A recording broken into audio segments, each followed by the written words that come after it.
प्रवक्ता ग्रंथ अध्याय 34।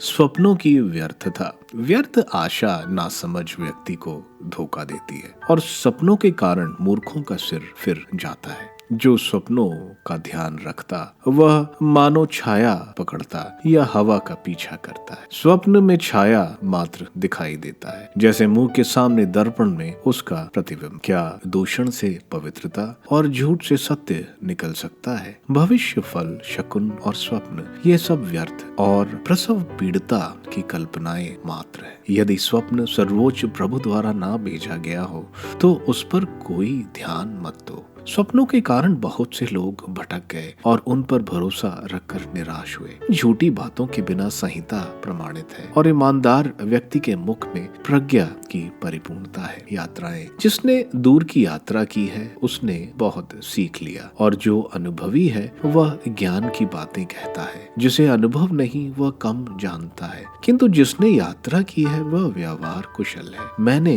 अपनी यात्राओं में बहुत कुछ देखा और बहुत सी बातों का ज्ञान प्राप्त किया है। मुझे कई बार जीवन को जोखिम का सामना करना पड़ा, किंतु मैं अपने अनुभव के कारण बच गया। प्रभु पर श्रद्धा। जो प्रभु पर श्रद्धा रखते हैं उनकी आयु लंबी होगी और उन्हें प्रभु का आशीर्वाद प्राप्त होगा, क्योंकि उन्हें उसका भरोसा है जो उनकी रक्षा करने में समर्थ है। प्रभु की आंखें अपने भक्तों पर टिकी रहती हैं। जो प्रभु पर श्रद्धा रखता वह किसी से नहीं डरता, वह कभी नहीं घबराता, क्योंकि उसे प्रभु का भरोसा है। जो प्रभु पर श्रद्धा रखता उसकी आत्मा धन्य है। वह किस पर निर्भर रहता है, उसे कौन संभालता है। जो लोग प्रभु पर श्रद्धा रखते हैं उन पर प्रभु की आंखें टिकी रहती हैं। प्रभु पक्की ढाल, सुदृढ़ आधार, लू से आश्रय, दोपहर की धूप से छाया है। वह ठोकर खाने से बचता और गिरने वालों की सहायता करता है। वह आत्मा को ऊपर उठाता और आंखों